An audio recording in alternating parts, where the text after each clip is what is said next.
Hey, everybody. It's Chris Gore. Let's talk comics. Look, don't get mad at him. It's not going to suck. DC comes out and they make the original Green Lantern gay. It's like... But it might suck. Yeah, we all saw the movie and thought it was gay anyway. Legitimate question. How does the council rule? Here's my thing about digital comics, why they're failing. Can't even find the bathroom. They're too expensive. No, you need to stop ruining fucking movies from our childhood. Wait a second. The Amazing Spider-Man is a movie? I thought that was a video game.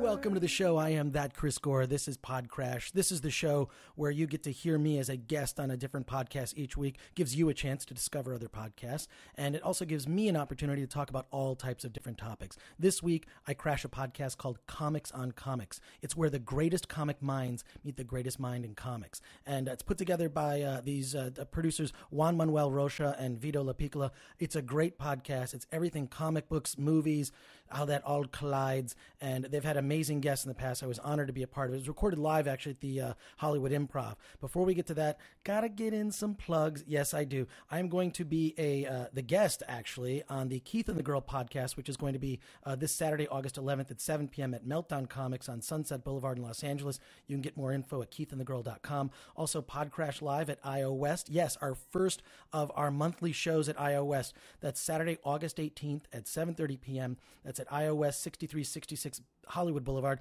And the podcast that I'm going to crash is the Gentleman's Club, which is hosted by Caleb Bacon. And apparently he's bringing on a porn star. So a porn star will be joining us in this live version of PodCRASH. And you can get tickets at ioimprov.com/west. Check that out. Also, I will be at DragonCon. August 31st through September 3rd, and you can get info at dragoncon.org. I don't know exactly when I'm supposed to do the live PodCRASH, but if for some reason it doesn't work out at DragonCon, I'm just going to do it at some local club. I will get you details once I have the details, but apparently there is a Tai Chi workshop with Aaron Gray taking place at DragonCon. If they can do the Tai Chi workshop, I think they can do PodCRASH, but the Tai Chi workshop with Aaron Gray, I don't know if you remember her from Buck Rogers in the 25th Century. I do not want to miss that. That seems like it would be way too much fun. So check that out. Look for me at DragonCon. I'm going to be, I'm going to be doing some cosplay and I'll be tweeting some pictures. So if you don't already follow me on Twitter at that Chris Gore, I will have some very interesting photos coming to you from DragonCon. Before we actually get into this week's crash, first of all, I want to thank all of the people who have written amazing reviews on iTunes. We have just been getting amazing reviews. Look, Davey P. Sonnen says the movie addict should download this podcast. Captain Misery has all sorts of complimentary things to say on iTunes. There's Funny and Smart. That's Eric McCowan says that. Let's see. Douglas Barnes says, great podcast, a must for a regular podcast fan. I think I know Douglas Barnes. I know that guy. Timothy Chismar says, this is amazing sauce. Thank you, Timothy. Brilliant by pal _SD. Underscore is his middle name. That's interesting. Crash, 5 stars from Decibel Geek. Some great reviews here. Also, a couple of haters mixed in. I mean, which is to be expected. But the great thing about posting a review on iTunes, it actually helps other people discover the show. But some interesting hate. And I know that people like to, a lot of people get affected by this stuff. I don't care. I find it hilarious. As someone who, back in the day when I was doing Film Thread, I actually started a column and it was a zine. We're talking about, back in the zine days. Film Thread had a column called Hate Mail, where I would actually encourage people to send in hateful mail, and then I would reproduce the actual physical letter. This is in print, remember. This is before the internet, the Stone Age of media. But I would print their letters, and the best part about it was I would always get the last word. So no matter what they said, no matter what hateful thing that they would say or something weird or try to insult me, I would basically rip them a new one and make them look like an idiot. So a couple of idiots here on iTunes, and this one guy, Jared Ruddle, And I think I think he posted actually on the Earwolf message boards. This guy must really hate my guts, which is I find hilarious. The thing is this, I don't care if he hates me. That's fine. And frankly, I am a little embarrassed about my appearance on Who Charted at Earwolf because I think I talk too much, just like I am right now. But Jared gives me 1 star. First of all, thank you for the 1 star, Jared. Thank you very much. He could have given me 0 stars. I think that's possible. I got 1 star, so 1 star from a hater, not so bad. But he says intellectual property theft. Okay, haters, fine. Make fun of me. Make fun of my hair. Make fun of that I'm an idiot. Disagree with my opinions. What I don't like is factual inaccuracy. So intellectual property theft, and he makes some accusation about this show being intellectual property theft. Look, dude, there's no way I could actually do this show if people weren't allowing me the opportunity to use their clips on the show. In fact, we have more podcasts wanting me to crash them than I physically have time to do because what it ends up being is it ends up being like a huge plug and commercial for another completely different podcast. So frankly, every show that I've appeared on, they love it. They love the idea of me being their guest. Then I take some of the clips, not the whole show, some of the clips with their permission because I have an amazing producer, Sean Merrick, who does an incredible job working all of this out in advance with every podcast. And then we take some of the clips. You can go hear the whole episode yourself if you want. But we take the highlights, run them on this show, little wraparounds from me. I try to add something to it or something I forgot to say or some little note or detail. It's not intellectual property theft, dude. So it's the one thing that does sort of bug me about haters is ones that get facts wrong, which is why you should not pay any attention to what's on my Wikipedia, which is constantly invaded by idiots.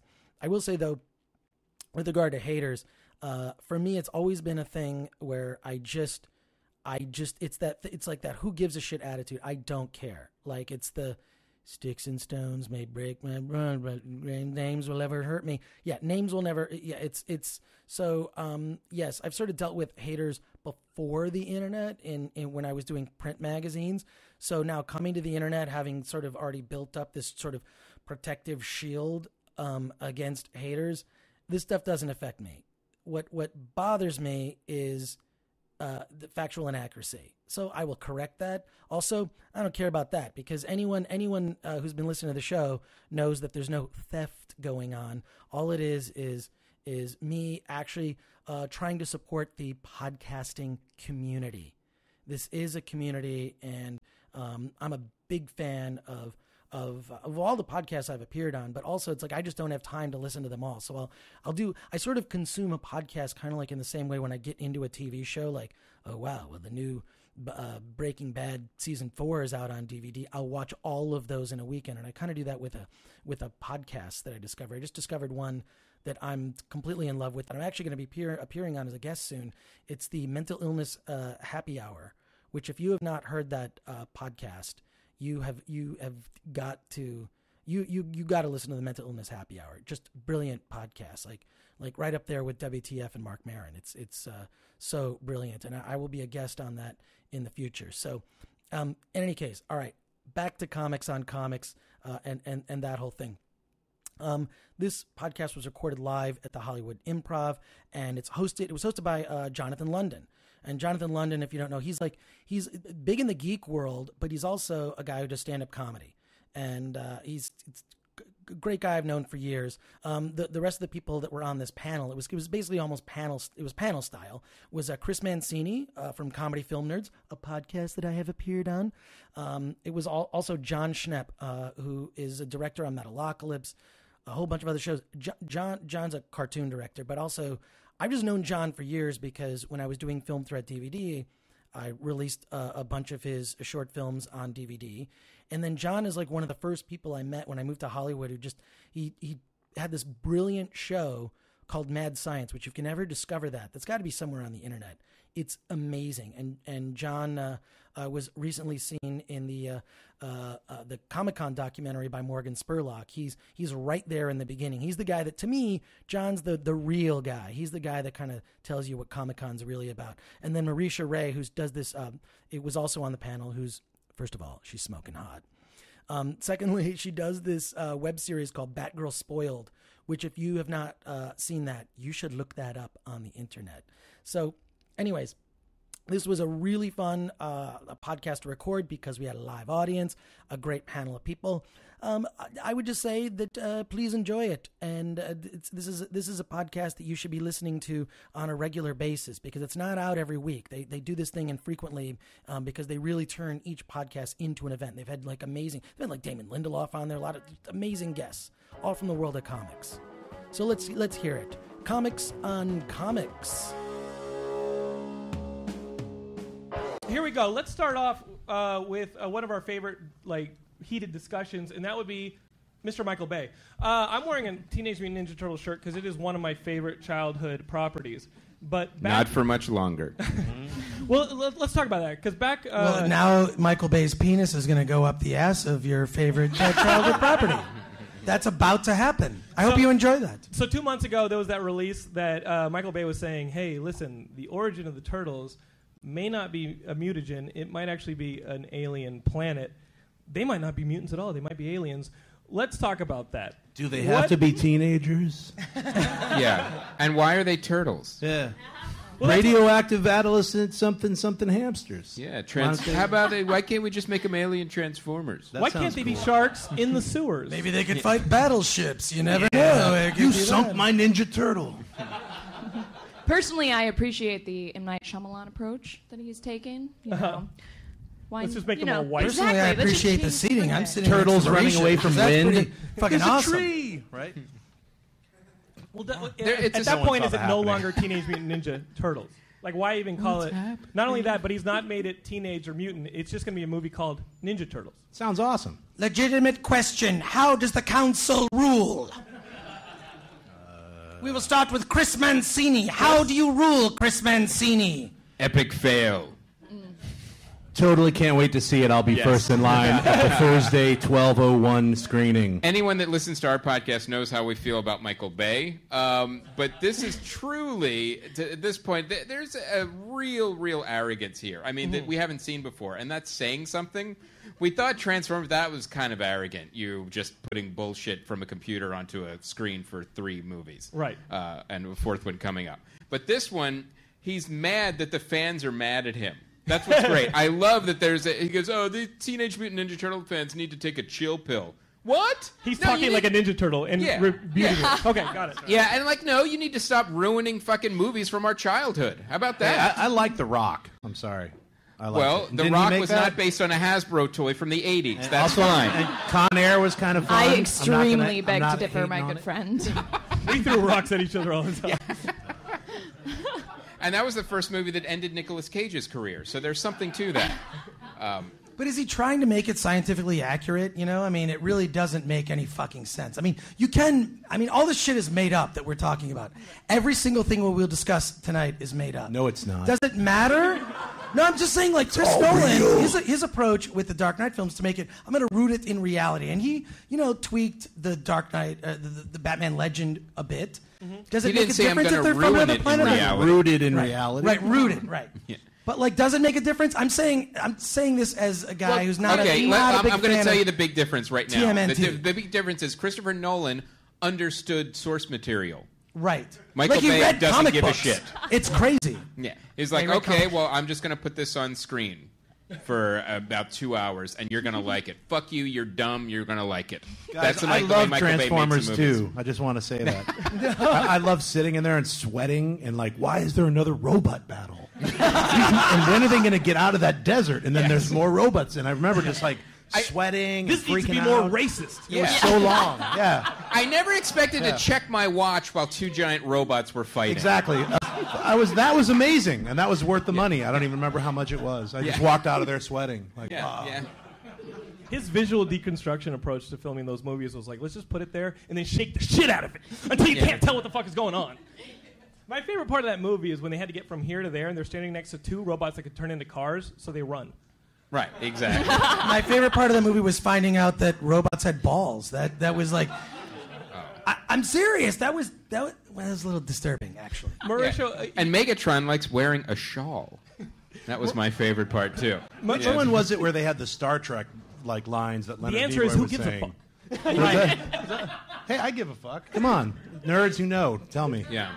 Remember, he was like saying all these like, "There must be a sacrifice, Jim." When he was on the building. If it doesn't I don't have know. a Stan Fuck it. Bush song in the soundtrack or a Vince Nicola song, it's not a Transformers movie. That's how I am. Yeah. Just God, watching Linkin Transformers Park must 2. have made a fortune. Watching Transformers 2 makes me miss Slim Pickens as Bob in Black Hole. Yeah, come on, we'll just go down there. Have a shootout.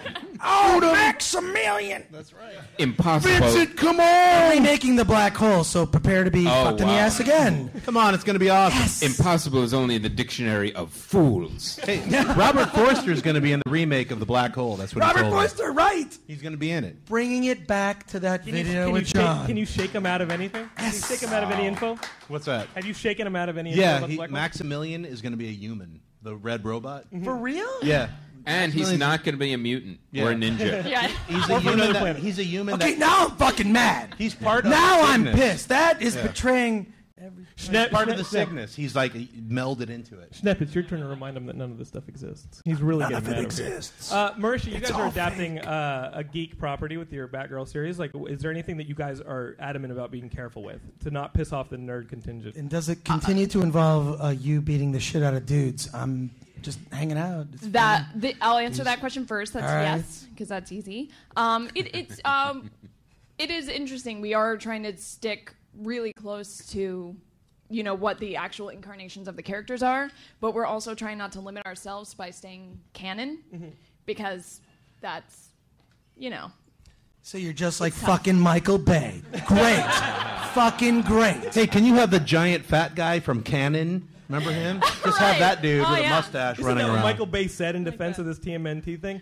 I actually had Kevin Eastman, one of the co-creators on Geekscape, and he explained the entire thing in a way that I was like, okay. He goes, you're talking about first off, you're talking about a joke that Peter Laird and I made in the first place to see if it would work. In the second place, the mutagen, which created the Turtles, is alien in origin, and I think that's what Michael was trying to say. And I was like, well, like his movies, let's have him speak a little bit more fucking eloquently, because we're all confused.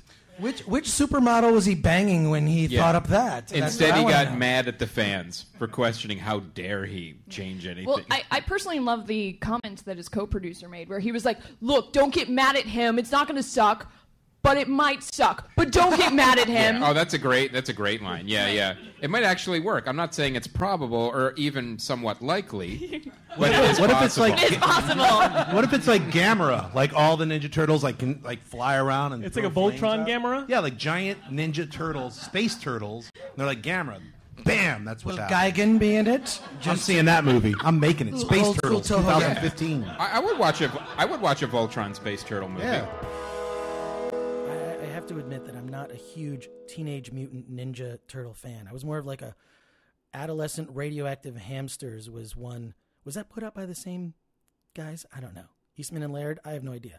But I was actually more of a fan of the Teenage Mutant Ninja Turtle video games, which were a lot of fun. They were just like simple beat 'em ups. So I quite enjoyed that. I guess I'm just sort of getting sick of all the reboots because there's always that thing of like, are they going to pay tribute to the past of the legacy of Teenage Mutant Ninja Turtles? How accurate is it going to be to the comic book? And when you're trying to jam so much into a movie, I kind of feel like something always gets lost because it comes with some weight and some importance. And I feel like that's where I feel like TV actually does better, because it's like, you've got episodes where you can actually focus on a particular character or an aspect that maybe, you wouldn't have time to explore in a comic book. Like, I just think that that's where TV is, and serialized weekly storytelling via a television series is actually a more satisfying experience than a movie. So I feel like with some of these properties, they might just be better developed as a regular show. So, all right, back to Comics on Comics. Let's talk a bit about spoilers, because I feel like we've already watched a shitload of Dark Knight Rises and The Amazing Spider-Man. There's literally commercials that are like, oh, here's a commercial for Spider-Man. That is 5 minutes long. Wait a second. The Amazing Spider-Man is a movie? I thought that was a video game. Fuck! Well, what do you guys think about this whole culture of spoilers in internet marketing that's going on now? Do we need to see that much of Prometheus? I feel like that last trailer showed us the film, and this is a film that was supposed to be like steeped in mystery. Well, yes and no. Prometheus does it a lot better than Dark Knight or Spider-Man did. Ultimately, like those movies, they show you way too much of the plot. Prometheus still kind of just showing you the premise, stylized. You don't really know the story, which is good. I mean, that's, again, simple rule. When you're doing a trailer, show the premise, not the plot. And that you're supposed to get people interested, not going, oh, well, now I've seen the movie. I disagree. I think they've shown too much of Prometheus. Like, I had to stop. Like, I watched that Charlize Theron featurette, and they showed, like, 3 clips that weren't in the trailer. Oh, really? Okay, I didn't see that. Stop watching the stuff, because I was, like, pissed. And I was like, I'm not watching anymore. It comes out in, like, 2 weeks. But I think those trailers, as they kept going, they showed too much footage. And actually, The Dark Knight, if you watch all 3, like the teaser and the 2 trailers, a friend of mine mentioned it to me because I was like, yeah, they're showing everything. And he said his friend is doing effects on the movie. And he said, no, they're not showing you anything. They're only showing you stuff that the public's already seen. The public's already seen the tumblers. The public's already seen Catwoman on the little, bat pod thing. The public's already seen Bane at that football field. All the stuff that people were filming with their iPhones is the only stuff you've seen in all 3 trailers because he said you haven't seen shit. So I'm like, that kind of what have we not seen? So like 80% of it? Your friend works on the Now production. I'm intrigued. I'm not going to tell you what I know. I mean, is it the internet's place to ruin movies Right. for people? I think it's a great milestone. I'm proud. The That internet you've has been ruining- foiled the Batman An industry. trailer. Yes, Right. an industry, an entire industry. Is it actually hurting films' success? It's a double-edged sword. It's a viral marketing campaign can help a movie immensely, but if a trailer is wrong or if it shows too much, it can completely kill a movie too. So it's like anything else, the internet is a tool, and it's often used incorrectly. Exactly. Plus, The trailers. internet is a tool. Yeah, Trailers it can- really is. Right. Yeah. Trailers can make movies look good that really blow. Like I saw Thor 2, but it was it was Already? actually They called haven't made it yet. Snow White and the Huntsman, but it was a shitty Thor 2 movie. I'm serious. I saw it last night. Totally blows. Don't waste your fucking time. Really? Yes. You know what? Totally Men in Black the 3 worst. sucks. That's all I could say Men in Black about 3 sucks too? it. Yeah, You it's actually went to horrible. go see Men in Black 3? I hated it. I don't know. I would tell people that. Men in Black 3 was Men in Black 1, except watered down. The one that really hurt to watch was Battleship. That was really painful. Luckily, I actually missed that had- one. I Yeah. didn't If you guys want to hear our assessment of Battleship and Men in Black 3, Comedy Film Nerds podcast, Yeah, in which we- I was a guest, you said Battleship was fucking awful. I said, no, sir. It was retardedly awesome. Which is Kind of actually the same thing. Like Yeah, Armageddon retarded? Or Like how Armageddon. retarded are we It's, talking? If you had the machine that makes the little pegs for Battleship and you told that machine to make the movie, that's what you would have had. I'm seeing it then.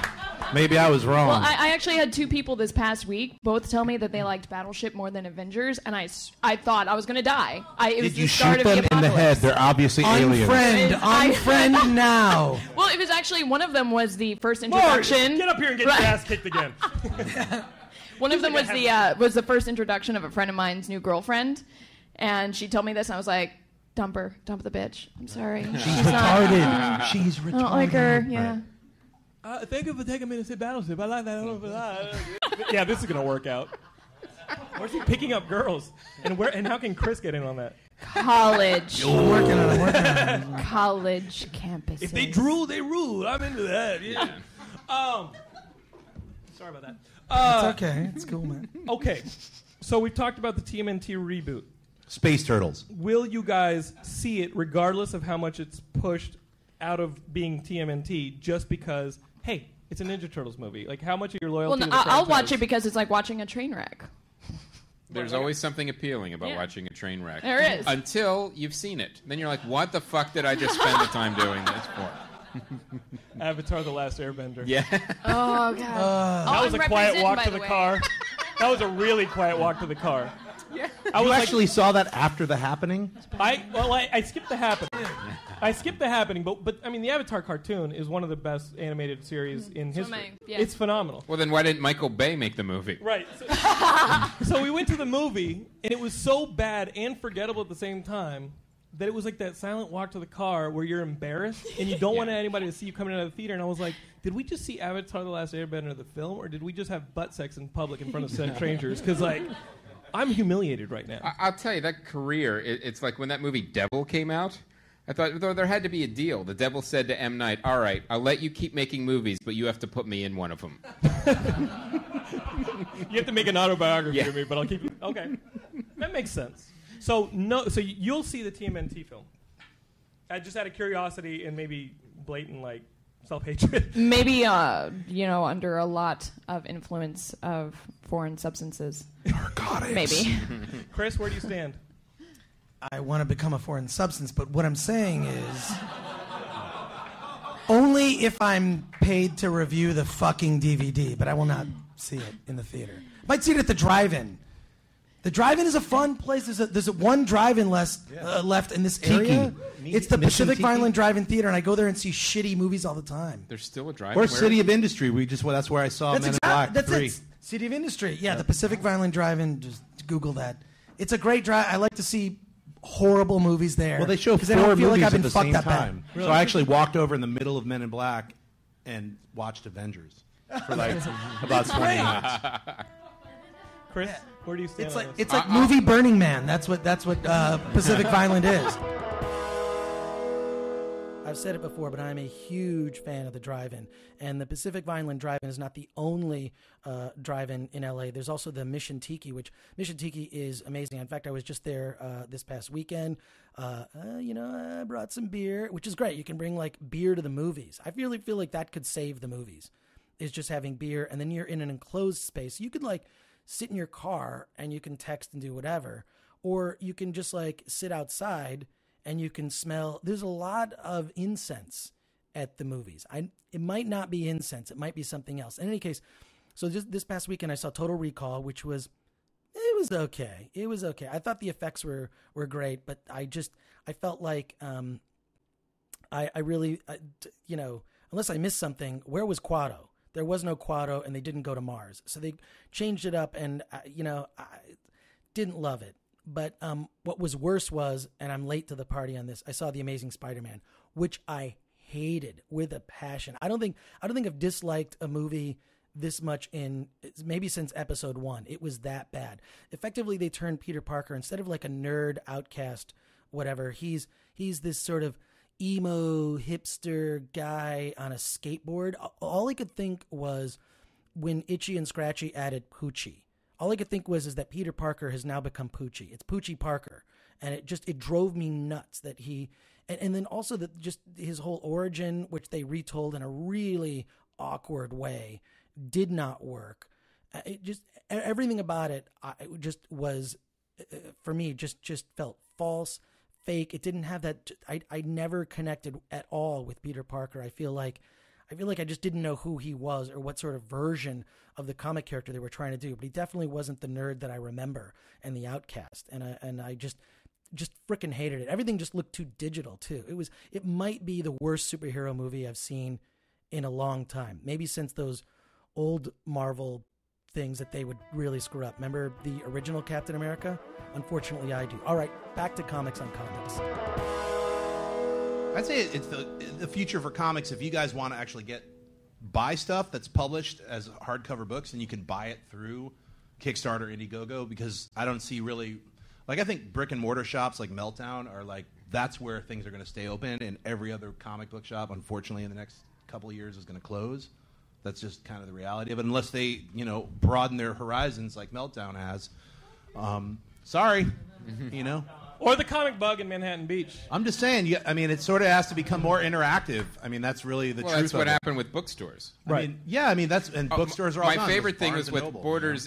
Borders Books. We used to do a comedy show at Borders Books, and they had community relations people where they would have events and author signings, so they would actually interact with the community. Well, that's the first thing they started to cut to save money, and then the stores literally emptied out. And they wonder why the support went. Yeah, they wonder why. Well, no one's in there anymore because you got rid of the things that were bringing people in the store. That's why.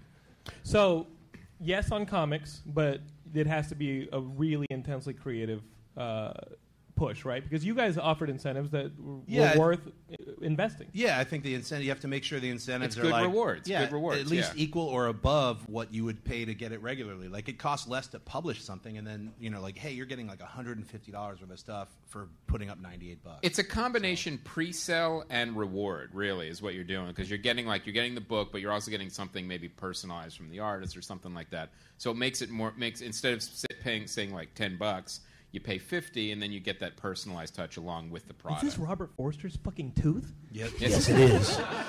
Awesome. $6,000. Yes. Marisha, did you guys raise the money for the series? More for the Kickstarter or iTunes. Indiegogo? We haven't started it yet. Okay, so you guys are going to use the trailer to kind of do it. The trailer, that's the teaser. To get technical, and then we're releasing a longer, like 2.5 minute, more traditional trailer, and then we're going to run a Kickstarter. But yeah, I mean, it's interesting. We don't have, we don't have the graphic novel, the end product that's tangible. So we have to get creative with our incentives. I would literally watch a series. What are their incentives? They're fun. They're fun. Actually, one of them is a date with Batgirl, costume optional. Oh, yeah. Right. Just throwing it out there. Yeah. All right. So Chris is like, we pay on the. Just asking legitimate question. What kind of creepy thing is Chris Gore doing over there? I'm blocked. I can't see. Where are your hands, Chris? Can you give me John. He's donating on Kickstarter. Can I trade seats with you? I mean, Chris, you ran a film magazine in Sight and Film Threat. That's true. For many years. What do you see? Do you see this as being the absolutely? It's great. Film? It puts the power in the hands of the creatives and not like the insane executive producers that you have to deal with and give credits to and coddle and give them ego hand jobs. Like it's torture because like also having raised money for projects before, it's the worst. Like crowdfunding has changed everything. It's like a big fuck you to the banks. Right. And fuck you to all those angel investors. You can really do what you want, and so I applaud, Chris, eliminated gatekeepers. your podcast festival, John cartoon, your project. Yes. Like this is awesome, and I raised some money. I didn't reach my goal, but like enough to get started with the project that I'm doing. So and you can try mine's again, the most too. fucked up of all of them on stage. So it also, I feel, agree. What we've discovered is it builds a sense of community and investment where the people who donate actually feel like they have that much more of a hand in the project. Right. So it becomes that There's much a more hand of a in the project. It's just not exactly. It's yours. Yeah, they're Right, part of it. Thank you. Now, how does it get legally? How much do they actually own part of the project at that point? Like, could the studio? No, that's what's interesting. That's what's better. There's with no equity stake crowdfunding, taken by. You can't. It's like this. The legal way to get around it is you can't own part of the project. Then it's an investment. Then there's all these business things.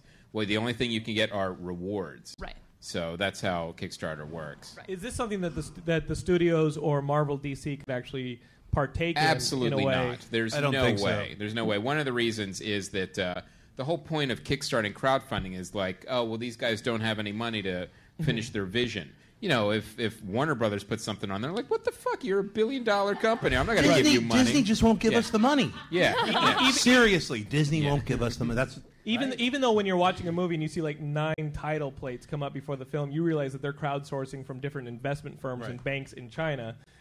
They're The doing best it in their example own way. of that is the Right. Tim and Well, Eric then movie. let them not do it on the movie? internet and ask for $20 at a time.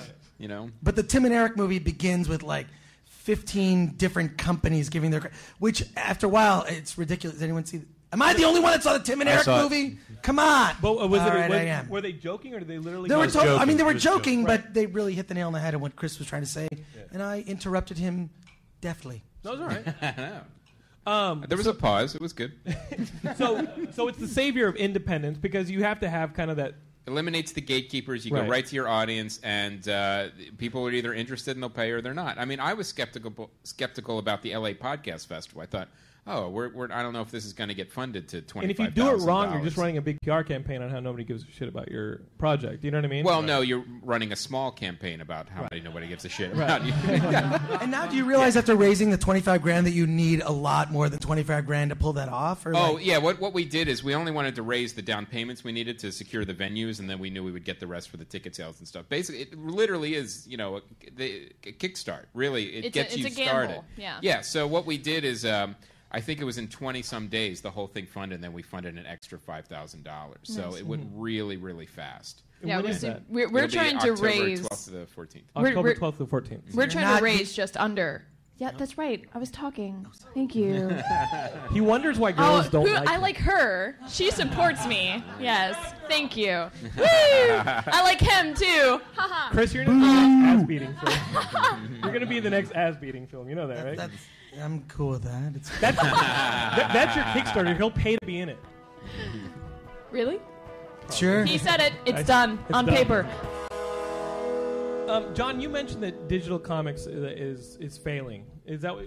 With graphically, who's like a big distributor, has decided to just go to ebooks, and then you've got Wizard, or Diamond, which is the big distributor. They have a Diamond digital department that just fired like 3 of their employees. I can't imagine them having more than 5. Right. What's going on with digital comics, and what does that mean? Because wasn't this supposed to be the future of this medium? Well, I'm hoping, personally, I don't know the answer to that, but I'm hoping it's in transition, because you look at the way bookstores are kind of going out of business, but books are still being sold online, and there's a lot more digital. And I think one of the problems is the way digital comics are distributed. There's still problems with them. Like they don't use the space right on your devices, and you could lose them a lot easier. And I think, like, when you look at a company like Dark Horse, their comic book reader is excellent. It's really nice. It gives you the full screen. It's easy to buy books. They archive them for you, so if you ever lose your device, you can always pull them back out of your collection. But there's a lot of, like, DC, Marvel, the other readers, they're not as easy to use as that. And, like, even I saw, like, iTunes, we're selling graphic novels. And then you look at them, they're like a random assortment of ones, and they don't look right when they're on the iPad. And I'm hoping as it gets better, then more people will start to buy them. But I don't think that they haven't figured it out yet the way Dark. I just have one question. Do they have digital long boxes? Because that would be awesome. Because I got a whole bunch of those in my garage. Here, I think it's extra. It's like $1.99 extra for digital Mylar. I think it's digital also long boxes. The biggest thing that's fucking stopping more nerds should be here. There's not enough fucking nerds here to get my fucking jokes. My jokes are tanking. Right. I'm fucking failing out of Take a Leak. All right. While Chris is gone, we'll explain the jokes. No, we won't. You see, he's angry. Things aren't working out for him. All right. So Marvel and DC. Here's my thing about digital comics. Why they're failing? Can't even find the bathroom. They're too expensive. Like. Right. Marvel is charging, I think, $4.99 for a digital comic when they should be charging 99 cents. Well, you get a $3.99 comic, and it comes with a digital copy, but you just bought the fucking hard copy. No, it doesn't matter. Like Dark Horse, again, $1.99. Yeah, $1.50. They should lower it to $1, and all of a sudden watch how people are going to buy that stuff. And I remember when they were talking about digital comics, they were like, "We're going to give the artists more money." Like what we have in the comic book industry now is like you have to live in your mom's basement to make a comic book, basically, or have 5 jobs and make the comic at night. That's just the truth of it. Sorry, and a Kickstarter campaign. Yeah, and a Kickstarter campaign. I'm just saying, it's like that's the truth of it. It's like $100 a page, and that's it. I mean, that's generally for every comic book company except for Marvel and DC. That's what you're going to get paid per page. Well, guys, here's a problem that I think might be a problem. Let me know what you agree. Is there a standard like an iPod or an MP3 for the comics business? I mean, do they have their own format that is across the board, what everybody uses? And it has a reader that uniformly. And that's one of the things that's missing right now. It doesn't have the There's equivalent no of an universal MP3. reader. Right. There's no universal reader. There's no universal file. There's a universal reader, file, everything that would go, I want to read all my comics. Technologies. I don't care who puts them out. Right. I want to read all my comics in my comic book collection on my iPad. So there's got to be a comics version of a Bill Gates. If there was a comic book version of a Bill Gates who came along and said, I'm just going to uniform the entire technology. I don't think it's a matter of the technology. I think it's a matter of them letting go. It's all rights issues. Right. Remember the iTunes had the weird DCIM thing? It's just like, hey, let everyone have the same exact platform. And let's use MP3s. Yeah, and charge $1 for them, and then give some of the artists and the writers some of that money.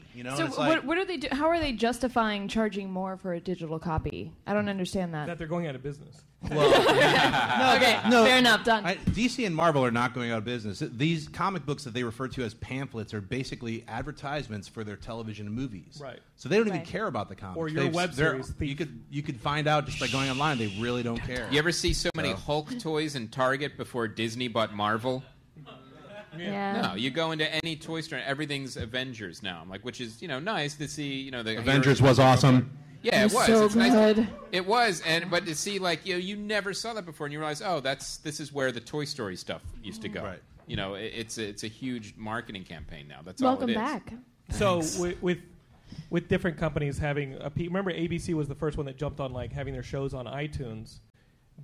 Does somebody jump on that first technology and be the leader that says, "Hey, if you want to get Marvel comics, this is the technology." Yeah, why isn't there a fucking comic section on iTunes? There should be. He was right? saying graphic novel. Yeah, they're selling random graphic novels on iTunes. Really? Yeah. On. All right, now I'm informed. It's good. I'm good. It's while you were taking a wee. And it was that kind of thing where iTunes went, see, we have graphic novels. I'm like, no, you don't. This is a piss poor attempt to say we have graphic novels. And they're $24.99. Yeah, this is if you were going to do it wrong, this is how you would do it. Are they really? Are they really $24.99? They're super expensive for like volume from that 1970s Herb Trimpe Hulks, $14.99. You're like what's the I have point? all these already. Fabulous There's something for me I could scan these in cheaper.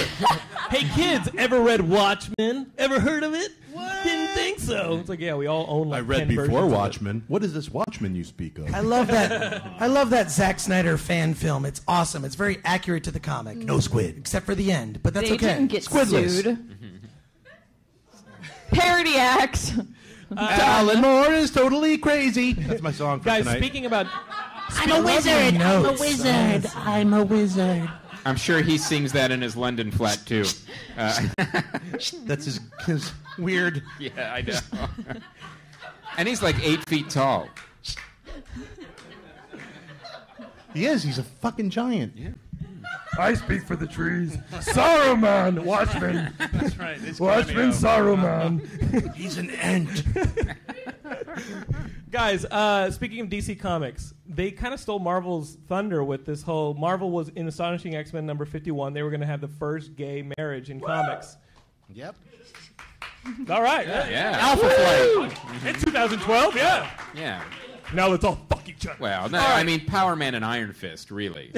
You saw it coming. Yeah, come on. That just wasn't on the page. And that's you know it was biracial. there. I like that. But they made him a Canadian. Well, North Star was a Canadian. Now he's going to marry his boyfriend Kyle, and that was their big announcement. Was that they were going to have the first gay marriage in comics. DC comes out with an announcement almost like on the same week that says, we're Is gonna that make jumping the comic shark, Yeah. though? Come They fucking said- on. Like, well, what's the first comic that'll have the first DP? Who gives a shit? It's stupid. It's fucking stupid. I want superheroes beating the shit out of each other, not fucking getting married. That's not my dream. Is it your dream? Because it ain't mine. Remember when Superman got married and then Spider-Man got married? And then they undid it 'cause Then it was they boring as undid shit. it all. Yeah, Yeah, it's yeah. sort of Let's like... see the first comic book divorce. Trust me, it fucking sucks. I have to say, I am not a fan of digital comics. I mean, I have all the apps on my various devices. I've never used them. I mean, just for some reason, a digital comic just sort of defeats the whole purpose of something being random access. Random access, I mean, you can, comic books are random access where you can flip through a comic book and land on a page that grabs your attention. Whereas a digital comic, your eye is being led in a certain way. I don't necessarily want to read a comic book the way I am forced to, especially those ones that kind of zoom in on a certain part of the screen. I don't like that format. Anyways, but superhero weddings and sort of anything gimmicky like that, it's just a ruse to sell a comic. Whenever they kill a comic book character, which they will invariably bring back, a few issues later, or when comic characters get married, or when comic characters have babies, or when they adopt pets that put on capes like Crypto. I just always find that to just be a horrible gimmick, and I'm not a fan of it.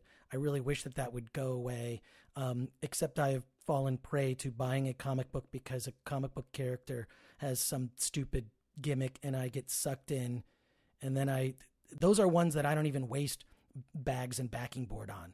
They can just sit in the box without the bag. They can sit between the bagged comic books that I care about. All right, back to Comics on Comics.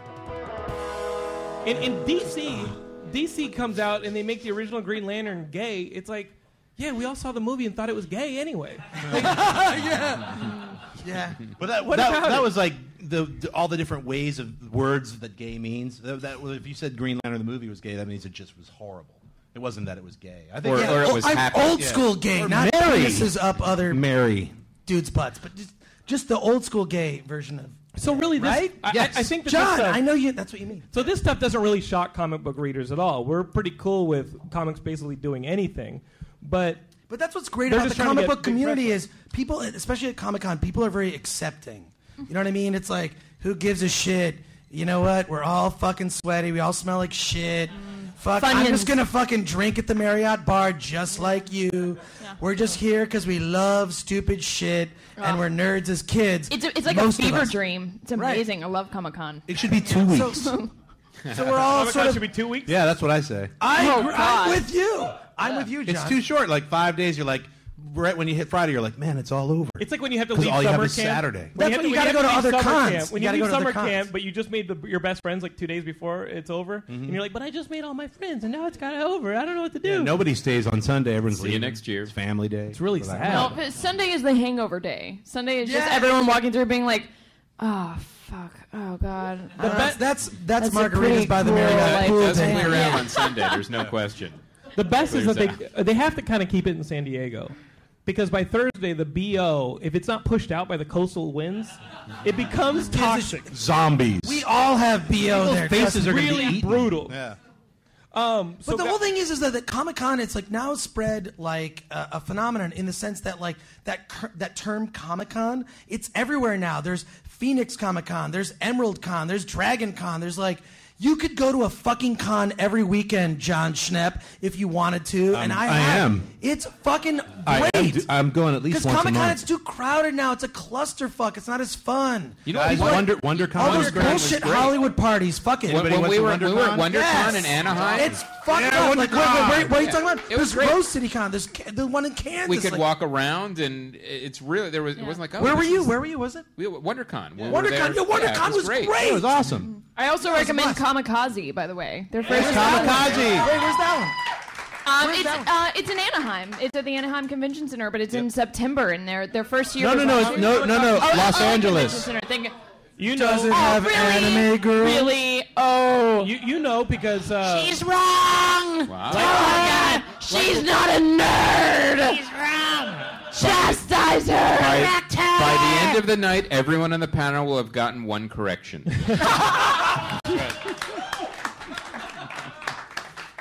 There's your question. Fuck guys, you. Kamikaze's in September. WonderCon was in March. We got Comic-Con in July. There's SuperCon in June. It's in Florida. There's a Portland one, Rose City Con. That's in Portland in September. I'm serious. And then Long I'm Beach going to is Dragon in October. Con. Yeah, Long Beach is good. Long Beach is That's right, in Long Beach. October Yeah, again. that's right. Okay. At what time do you start your own con, Chris? I don't know. I want to do Rebel Con. Which is just people that... Gorapalooza. Yeah. I don't know. Just I love it that it's like spread. Like, because when I was a kid, it was like fucking. We had to go to the auto show, and there was the room with the comics, and they would show Ramada Star Trek Inn. episodes. Yeah, it was a Ramada Inn. A with a bunch Ramada of Inn weird guys. or a Sheraton. These nasty long boxes. And you got headshots of Gil Gerard. Yeah, exactly. Hey, come on! Don't rip on Gil. I love He's Aaron awesome. Gray. I want to take a picture of Mark Singer, the Sam Beastmaster. Jones. The Beastmaster said no. Beastmaster has to eat. No, true story. A buddy of mine recently moved, and this guy looked really fucking familiar. It's like, that guy looks familiar, helping me move. It was... Dad? For real, it was Sam Jones. From Flash Gordon? From Flash Gordon. Yeah. Wow. Was moving. Was he expensive? When he's not charging for 8x10s. Right. Wow. It was. I felt so fucking sad. I'm like, I want to see you on Celebrity Hoarders. That is a show that someone should make because I want to watch it. I was about to ask. Oh shit, is that real? I want to see a fucking toothless meth addict Margot Kidder say, I've got some Superman 2 LPs here. Chris gave them to me. Well, God, that's my dream show. Is Celebrity Hoarders. Does Margot Kidder have a lisp? That produces reality TV. I don't think Margot Kidder has a I don't give a lisp. fuck. I just want you to make that show so I want can you to watch it. do a really good impersonation of Margot Kidder, Chris. That's my impersonation. Is No, like just my do a best- better one. I got these. She owns a comic book, so she has a lisp. And the other Way thing to is- go, Chris. You look up Please. and Chris is wandering in your backyard. And you're like, I'm Margot Kidder. She talk like this. I'm Margot Kidder. But with all, Dressed up with a wig. I just want them to What's legalize. wrong with you? I'm Margot Kidder. I give that reality a week. Where's before it Niagara happens. Falls? Yeah, I want to see that celebrity show. Chris That- Gore Insano. We just I'm Batman. Wait a Look second. at me. I'm a bat. we just described RebelCon. That's right. We just described RebelCon. It happens in your backyard. Serious comment. Now the With comic Chris book Gore characters comes to your house. Now that comic book characters are getting married, can we finally fucking legalize gay marriage? Just because I want to watch a TV show called Groomzillas. I want to see two gay men decide the color for their wedding. Yeah. I want to fucking see it. Because all my favorite characters on TV are gay. Like that's not in development. It's fucking hilarious. Right now. That'll be Astonishing X-Men number 52 after the wedding. I'll tell you, it's a very astonishing. Brought to you by Bravo. It's too easy of a joke. While we're talking about, let's do that show. While we're talking about comic conventions, what have you guys heard about this Morris Con happening in? Speaking of Grant Morrison said that Batman's Grant gay, Morrison. Right? It's Grant Morrison in September in Vegas. It's $700. I think it's ridiculous. I read about it through Steve Niles' post on Facebook, and I saw that, and I was like, oh, wow, MorrisCon. And then $700? You get a room for 2 nights. Let's do a Kickstarter. We'll do a Kickstarter. One of us will go and live stream the whole fucking thing. No, you don't have to pay anything. We'll split it. You can just go to Las Vegas and go to the Hard Rock Cafe and see everybody there for fucking free. Right. The only thing you're going to miss out are on like hour-long panels that are going to be jammed up with like 6 people who paid $700. But this MorrisCon, it's going to be retarded. But this MorrisCon, it's going to be like Batman did Cirque du Soleil. That's exactly what it's going to be like. Okay, that's it for this week's Crash. I really want to thank Juan and Vito. Those guys did an amazing job putting this together, and especially my fellow panelists. They were so great. Jonathan London, of course, the host, Chris Mancini, Marisha Ray, and John Schnepp. Just really amazing. You can get more information if you go to comicsoncomics.com, which is part of the Sideshow Network. You can go to sideshownetwork.tv, and you can follow them on Twitter at comicsoncomics. And, Comics on Comics is on Facebook. So look them up and listen to other episodes of the show. It's just that was a blast. That was probably the most fun I've had at a live event, just being on a podcast. That was great. Also, hey, follow us on Twitter at PodCRASH Show. You can follow me at that Chris Gore, and you can like us on Facebook, facebook.com/PodCRASH. And again, go to iTunes and give us a 5-star review. Don't, you know what? That actually helps. It'll weed out the haters. The more that you give a review, 5 stars if you think we deserve it, and you post and just say something, it helps get the word out. It helps boost our ranking on iTunes. It helps other people discover the show, and I really appreciate it. And a couple things maybe that you guys did not know. You did not know that we have a YouTube channel. That's right. If you go to look up PodCRASH TV on YouTube, you will see that there is a YouTube channel that we've got clips from some of our live events. We're going to be posting some viral videos that we're going to be doing, which I think you're going to be really excited about. In fact, you could be involved in this, actually. We're going to be running, okay, I want you to do a video where you sing the PodCRASH song. Do a video, and on our YouTube page, if you can, in the reply section, post a video where you sing the PodCRASH theme song, and then also just say there's too many podcasts. So remember this. There's too many podcasts, and then sing the PodCRASH theme song. We're going to be using that video in some of our live shows. If we end up using your video, you'll win some type of prize that will be determined later, because I haven't thought about exactly what the prize will be. Anyways, this was just one of my favorite podcasts. I hope that you check out more episodes. One last thing. Let's get out of here. Feel your fear growing. You will be dead soon. And when you're gone, I'll destroy everything you ever loved. No evil shall escape my son. Your family, your home, your planet will be no more. Those who worship evil's The might. entire human race will be wiped out because you, Hal Jordan, were afraid. Beware my power. Green Lantern's life.